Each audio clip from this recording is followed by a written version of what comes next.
Hello and welcome to a quick video, 20 minutes or less, I promise. A quick video where I'm going to cover two topics. The first is how to use files in the Python idle and how we can start editing and writing files. The second is what's a file?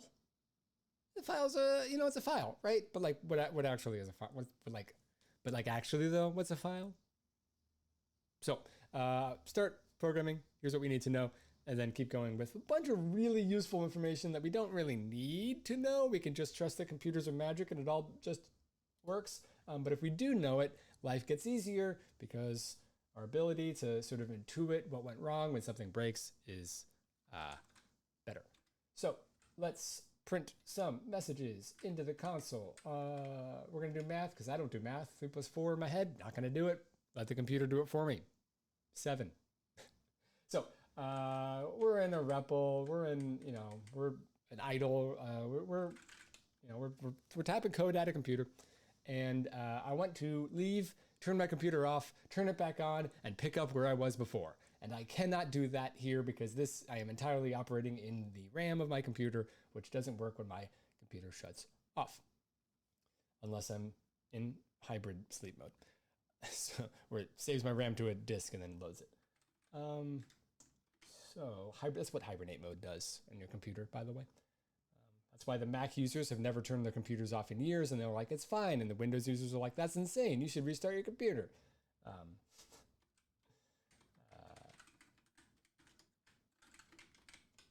Hello, world. So, where was I? So I want to work in a file so that I can do things like save. So in the idle, I can go up to File and then New File on a Mac. That's almost certainly in the same place. And if it's not, you could look to the left or the right. It's up there somewhere in that menu. And now I can type all of my Python lines of code. Hello from a file. And then I can do a new line and type some other codes, like 6 plus 7, or A equals 3, or this is a second line.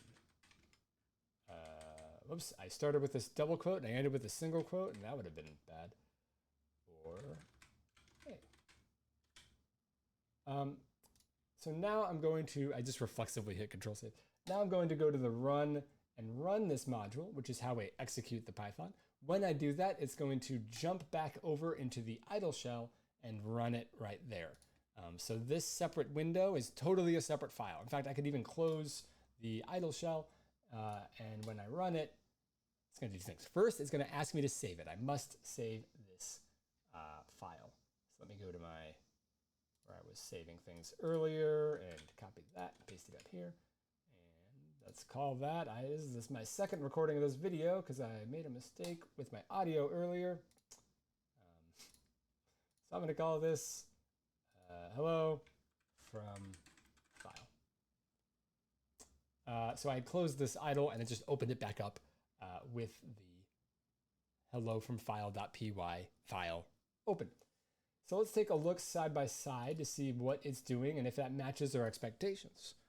So is it just like going line by line through the in the idle and typing all of these things out?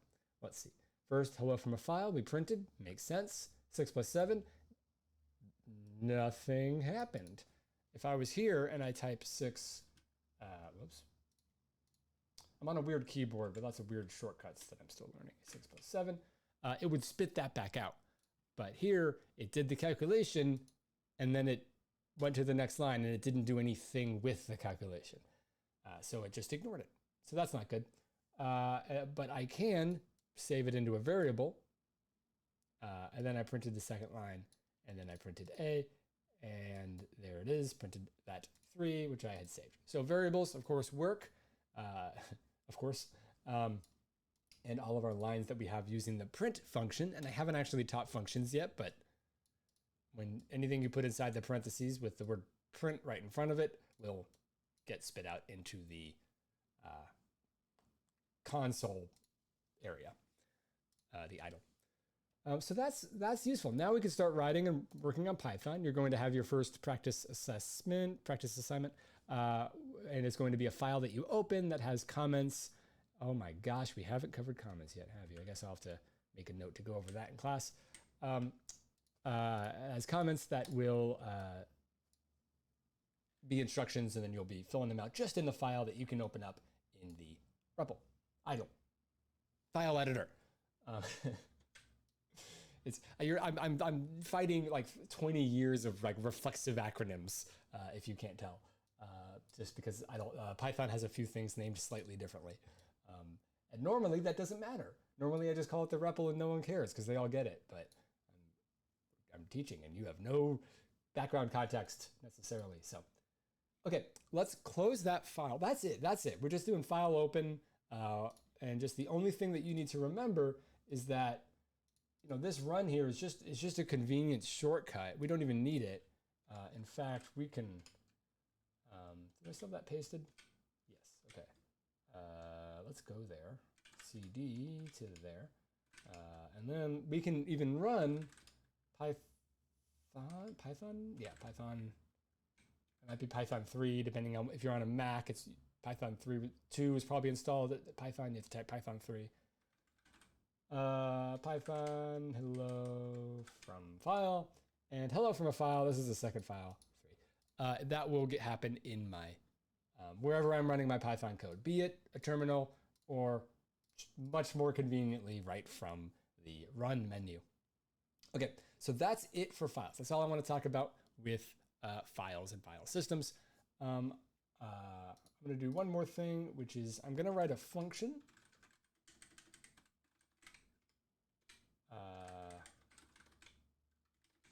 Just because I want to make a point about whitespace in the next section of what we're talking about.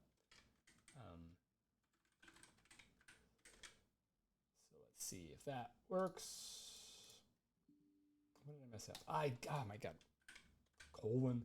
I knew when it wasn't indenting automatically, I'd done something wrong. Test. Great. Okay. I just want to make a note about tabs and spaces.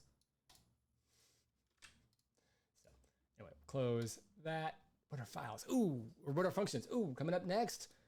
If you're watching this video, I'm recording it next. So goodbye, but not. Stick around. Let's talk about what files are in the first place. I'm going to close this software and I'm going to open up a different piece of software, zoom in a little bit and open up that file we just wrote. And I can see it here in my hexadecimal editor, which has given me a view into this data. So what am I looking at? When I go to my file system, so let's take a look at my C drive.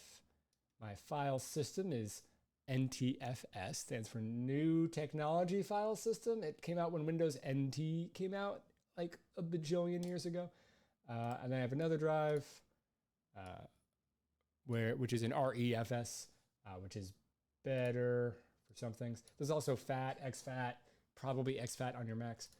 If you go to Mac About, maybe it'll show you there. I'm not sure.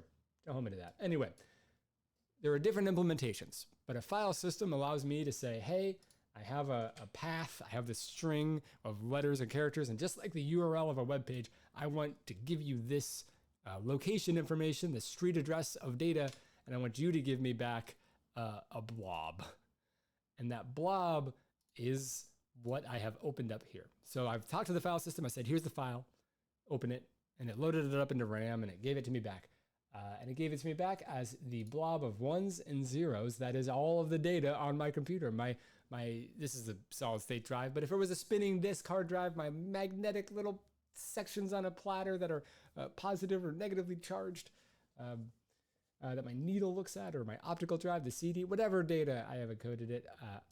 Eventually I have just a bunch of ones and zeros. We call each one and or zero a bit, and we call 8 bits a byte.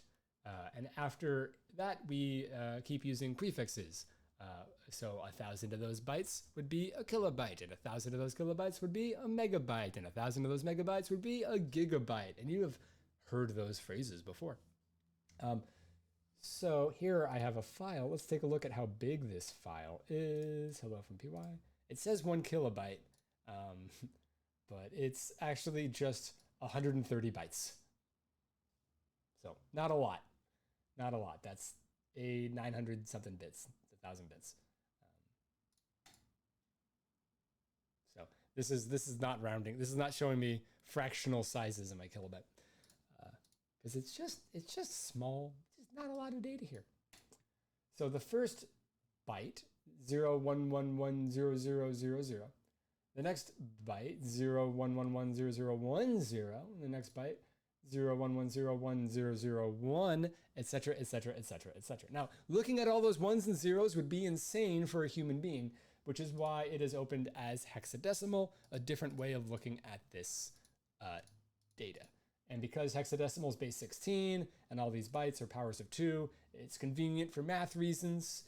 And all of the reasons and how that works are explained on this web page that I have put together for you, just you, definitely not for other students in different classes. This was made for you years ago. No, this is great. I'm happy. Binary hex and encoding numbers. It's an interactive little web page that I put together this summer that shows these. I got videos built into it. I got talking about different ways of encoding data. I got interactive little tools.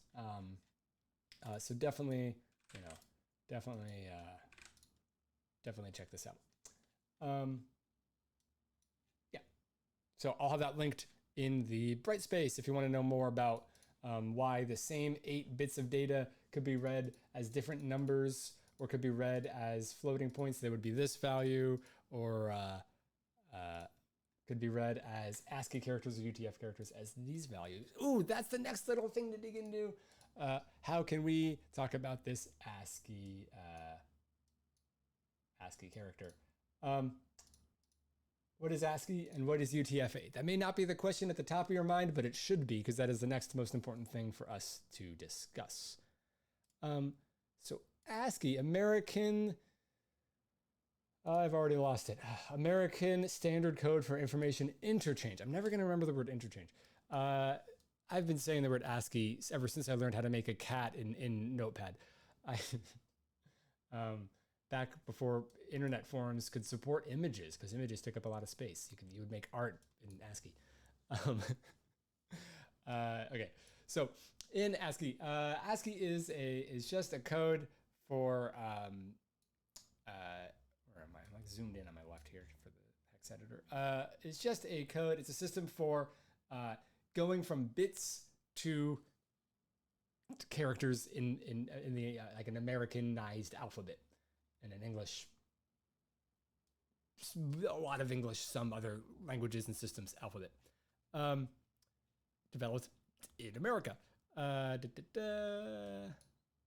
So, a few things to note about it. It was designed for 7 bits of data. So every 8 bits here, you can see 4 and 4. The first number is 0 in all of these. And the second thing to note is we just don't have that many characters here. We have the numbers, we have uppercase letters, we have lowercase letters, and we have a couple of symbols, and that's kind of it. So, I mean, there's some other characters that aren't pictured here, like the new line character. So instead of ASCII, we needed a lot more features, like support for letters that aren't in the English alphabet. Pretty important if you want, the world to use these computer systems and be able to talk to each other. So Unicode is a consortium. Where is my Unicode consortium?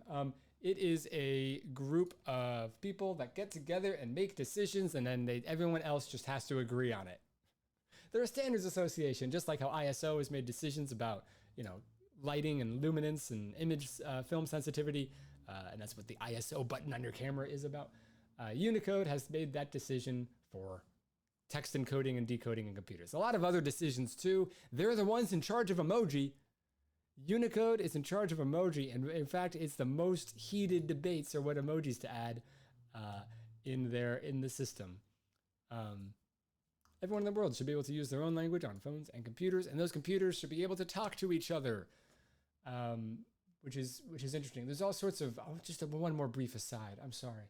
In the video game Rocket League, there are some players who play from the Middle East, and they have Arabic names.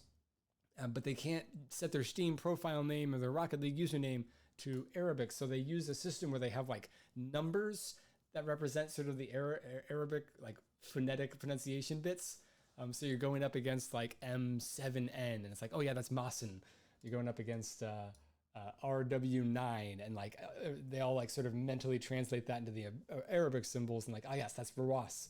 So that's interesting. That like there have been workarounds that people have that different cultures and communities have to like work with phones.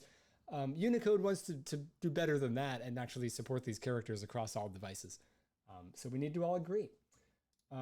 This file has been encoded in UTF-8, which is the oldest, most basic. It doesn't have the most stuff, but it was built on top of ASCII, which is even older and even more basic, and even has even fewer characters. But all of UTF-8 is ASCII plus more. So there, this R in ASCII and this R in, or this E in UTF-8 are the same, right? It's different interpretations of what this 8 bits mean. Yeah, so that's kind of it. So one thing I want to point out is when we give the code to Python, what it is going to do is it is going to go byte by byte. Well, it's going to decode it using whatever UTF encoding it is, and then it's going to get the characters, and it's going to go character by character through. So print, parentheses, quote, HELLO space FROM space A space FILE, quote, parentheses. And then we get to the first weird one, CR. Okay, that's weird. And then another character, LF. CR and then LF. That's odd. /R \n. Weird. Well, let's look in the file at, did I close it? I did close it, didn't I? Let's go and open it. Where did I put that file?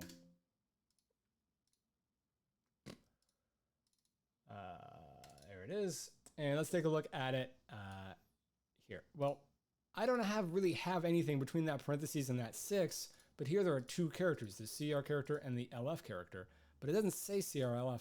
But what it is a line break. It's the end of a line. And CR and LF stand for carriage return. I've got to be more specific in my Googling of that.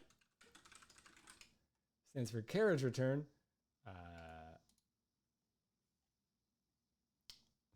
Which refer to a mechanism or lever on a typewriter. I actually have a typewriter over there. I could have grabbed it out, pulled it out. We had to move the things. But there was the selectric typewriter, which could, and other type systems, which could be sent these signals in ASCII, and they would need to tell it what to do. And it would need to tell it, go to the next line and return to the beginning of the line as separate commands.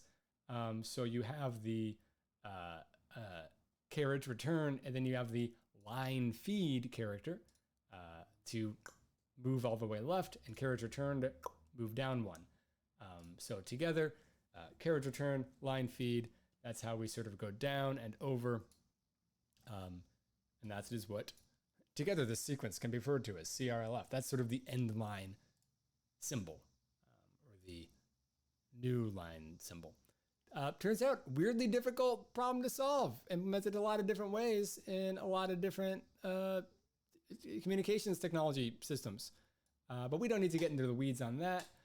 We have just learned that the carriage return and line feed are 2 separate symbols, 0D, 0A in hex, and then we get 6 plus 7, and then 0D, 0A. Oh, there's that carriage return again, and then a space equals space 3, new line, print, blah, blah, new line, blah, blah, blah, blah, blah, blah, right?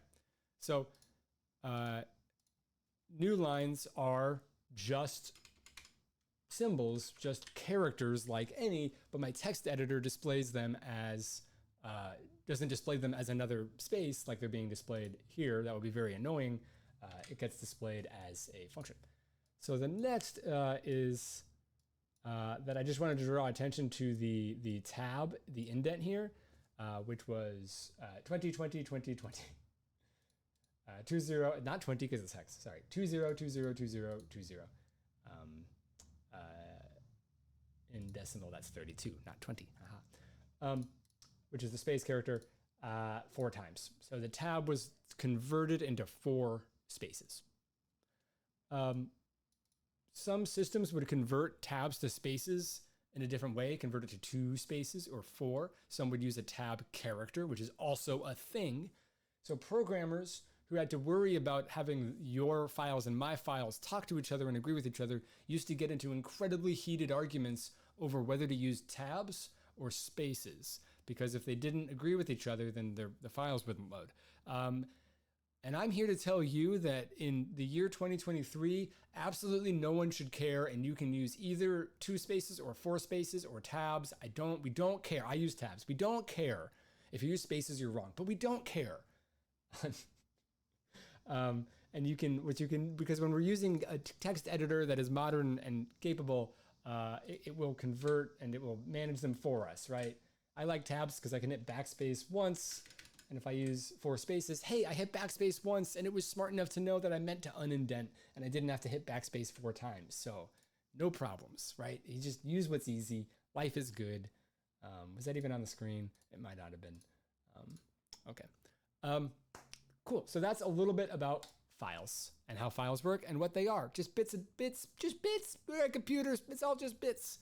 So I'm going to let you go there. I said 20 minutes or less, and this is 22 minutes. But we can call at least 2 or 3 minutes of me talking about typewriters is not actually part of this video. Just a little extra, just for you. Give Unicode a Google. Learn about some of the emojis that they have that are coming up for approval that we might get in the future as they slowly add more to them. Okay, we're gonna go functions next. I'll see you soon. Goodbye.